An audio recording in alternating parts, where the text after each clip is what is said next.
अस्सलाम वालेकुम रहमतुल्लाहि व बरकातुहू। आज एक बहुत ही अहम विषय पर आप सबके साथ में कुछ बातें करने आया हूँ। इसको सुने और ज्यादा से ज्यादा इसको शेयर करें। आज इसकी बहुत सख्त जरूरत है। जब सारा शहर सो रहा होता है तब एक आवाज बुलंद होती है जिसे अल्लाह अकबर कहते हैं।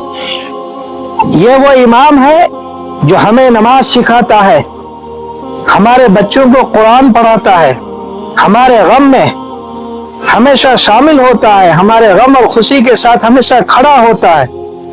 मगर क्या किसी ने कभी इसके बारे में सोचा उस इमाम के लिए कि उसके अपने हालात कैसे हैं? महीनों की तनख्वाह, और अगर मिल भी जाए तो इतनी कम तनख्वाह मिलती है कि घर का खर्चा पूरा करना मुश्किल हो जाता है। अरे भाई, आप क्यों नहीं समझते कि एक इमाम भी इंसान है, उसकी भी जरूरियात है, उसके भी बच्चे हैं, उसके बच्चे की फीस है, उनके भी कुछ ख्वाब होते हैं। जिस इमाम की जबान से दुआएं निकलती है, आज उसी इमाम की जबान से बददुआएं निकल रही है। ये किस वजह से हो रहा है? ये हमारी कौम की कुछ गलतियों की वजह से, ये हमारी कौम की कुछ नादानियों की वजह से। जिस इमाम की जबान से हमेशा कलमा निकलता था, आज उस इमाम की जबान से गालियां निकल रही है। आज उस इमाम की जबान से बदजुबानियां हो रही है, और इसके जिम्मेदार हम हैं, इसके जिम्मेदार अवाम है, इसके जिम्मेदार ईमान वाले मुसलमान हैं, इसके जिम्मेदार हम और आप सब हैं। आज हमारे हालात ऐसे हो गए हैं कि हम एक इमाम को ना देख करके सिर्फ अपने घरों का ख्याल करते हैं, अपने परिवार का ख्याल करते हैं। क्या कभी आपने सोचा कि उनके भी घर हैं, उनके भी परिवार है, उनके भी बच्चे हैं? हम मरने के बाद सबसे पहले अपने इमाम को याद करते हैं, उस इमाम को बुलाते हैं, लेकिन जीते जी उसके हक में क्या करना चाहिए ये तमाम बातें हम भूल चुके हैं। आज पूरे मुल्क में इमाम की तनख्वाह का मसला है और उसी पर बहस चली हुई है। मगर सवाल ये पैदा होता है कि क्या हम सिर्फ बात ही करेंगे?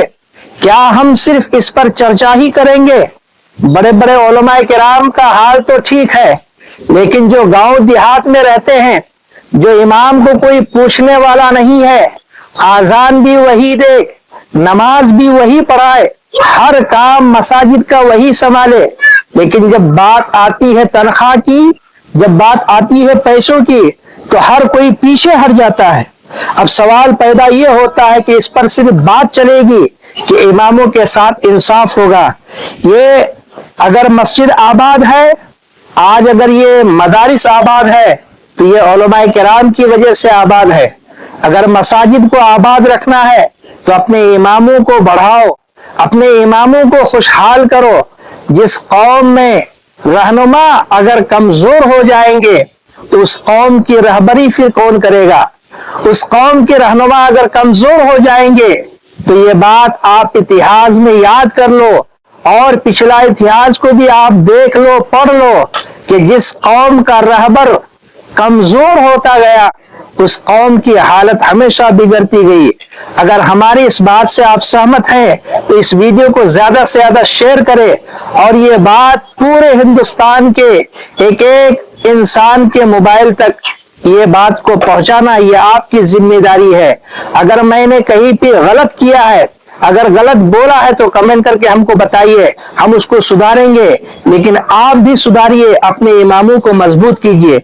इस वीडियो को ज्यादा से ज्यादा शेयर करें और हमारे चैनल को भी सब्सक्राइब कर दें। अस्सलाम वालेकुम।